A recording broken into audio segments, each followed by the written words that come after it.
धेरै छिटो हिज होलिनेसलाई इन्डिया आउने उहाँले भारत सरकारलाई पनि सिक्किम सरकारलाई मात्र होइन भारत सरकारलाई पनि उहाँले आश्वासन दिनुभएको छ म चाँडो फर्केर आउँछु भनेर र जस्तो इन्डियामा आउनुहुन्छ त्यस्तो नै हामी सिक्किम सरकारले र सम्माननीय मुख्यमन्त्री महोदयले सिक्किम ल्याउने र विभागले हामी ल्याउने हामीले चाँजो पनि मिलाइरहेको। कर्मापाको कुरा यो एकदम यस्तो छ, तपाईँले एकदमै राम्रो प्रश्न गरिदिनु भयो। यसले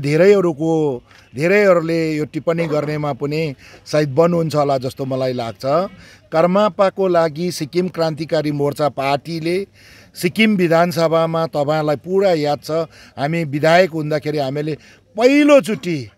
20 वर्षमा नभएको चिज चाहिँ सिक्किम विधानसभामा सिक्किम क्रान्तिकारी मोर्चा पार्टीले म आफै स्वयं एमएलए भएर र पार्टी अध्यक्ष अथवा अहिले वर्तमान मुख्यमन्त्री साहबको नेतृत्वमा हामीले रेजुलेसन लगेर पास पनि गरेको थियो र त्यसको बादमा हामीले त्यति बेलाको तिनताको सरकारलाई धेरैपल्ट मैले एपोइन्टमेन्ट पनि मागेँ। त्यति बेलाको मुख्यमन्त्रीलाई एपोइन्टमेन्ट मागेको लेटर पनि मेरोमा छ।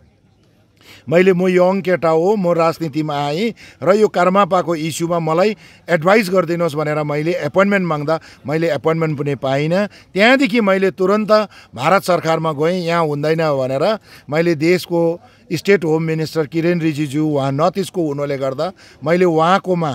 आज तपाईँले बहुत राम्रो प्रश्न राखिदिनु भयो। उहाँलाई मैले एउटा गुहार मागेँ, सिक्किममा मैले गुहार पाइनँ, मलाई तपाईँले मद्दत गरिदिनुहोस् भन्दा उहाँले के छ भनेर भन्नुभयो उहाँको अफिसमा र यस्तो यस्तो इस्यु छ, सिक्किमको 3टा इस्यु छ मैले भन्दाखेरि उहाँले लामो रहेछ भरे मेरो बङ्गलामा आउनुहोस् म तपाईँलाई समय दिन्छु भनेर भन्नुभयो र म उहाँकोमा गएपछि कर्मापाको इस्युलाई उहाँले पुरा सपोर्ट गर्नुभयो। आज भारत सरकारबाट हेर्नुहोस् 20 वर्षमा नभएको चिज चाहिँ हामी विपक्षीमा हुँदाखेरि सिसिएसबाट पास भएर कर्मापा एक्सेप्ट रुम्तेक बाइक सिक्किम त छोडेर कुनै पनि देशमा अथवा इन्डियाको कुनै पनि जग्गामा जान सक्नुहुन्छ भनेर सिसिएसले पास गर्नुभयो। यसको लागि हाम्रो सिक्किमको लामा साहबहरू 707 दिनसम्म हामी धरनामा बसेँ। रम्फूदेखि हामी पदयात्रा गरेर आएँ, दिल्लीको जन्तर मन्तरमा धरना बसेँ। त्यति बेला अति आदरणीय केएन लेप्चा साहब विपक्षीको एमएलए हुनुहुन्थ्यो,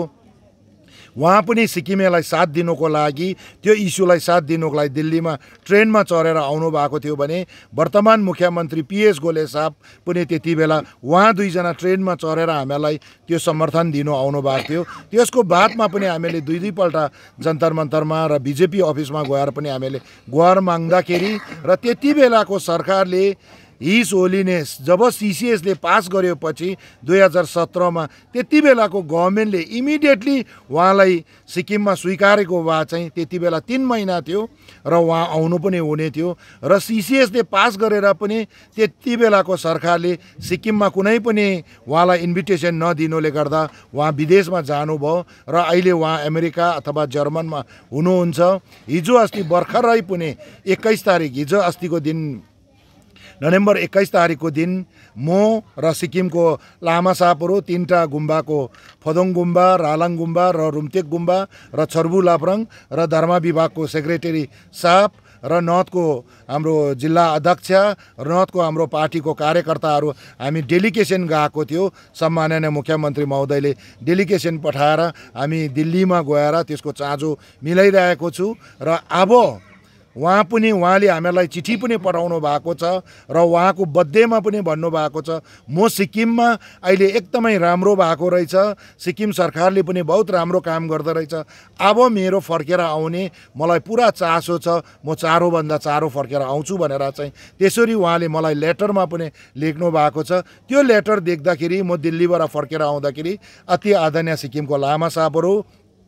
र सिक्किमको जति पनि हिज होलिनेसको डिभोटीहरू हुनुहुन्छ उहाँहरूले मलाई स्वागत गरेको हो र हामी सिक्किम सरकार जहिले पनि कसैले के भन्छ त्यसको पछि नलागेर हामी काम गर्नेपट्टि लागिरहेको छु र यसको धेरै छिटो यी सोलिनेसलाई इन्डिया आउने उहाँले भारत सरकारलाई पनि सिक्किम सरकारलाई मात्र होइन भारत सरकारलाई पनि उहाँले आश्वासन दिनुभएको छ म चाँडो फर्केर आउँछु भनेर र जस्तो इन्डियामा आउनुहुन्छ त्यस्तो नै हामी सिक्किम सरकारले र सम्माननीय मुख्यमन्त्री महोदयले सिक्किम ल्याउने र विभागले हामी ल्याउने हामीले चाँजो पनि मिलाइरहेको छु र यसको लागि सिक्किम सरकारले हामीले 2019मा सरकार बनाएपछि हर साल नै हामी बजेट राख्दैछु अहिले पनि बजेट छ हामी जहिले आउनुहुन्छ उहाँलाई बजेट उयो गरेर इन्डिया आउनु भएको बित्तिकै तुरुन्त सिक्किम र सिक्किमेलाई दर्शन दिनुको लागि हामी ल्याउँछौँ।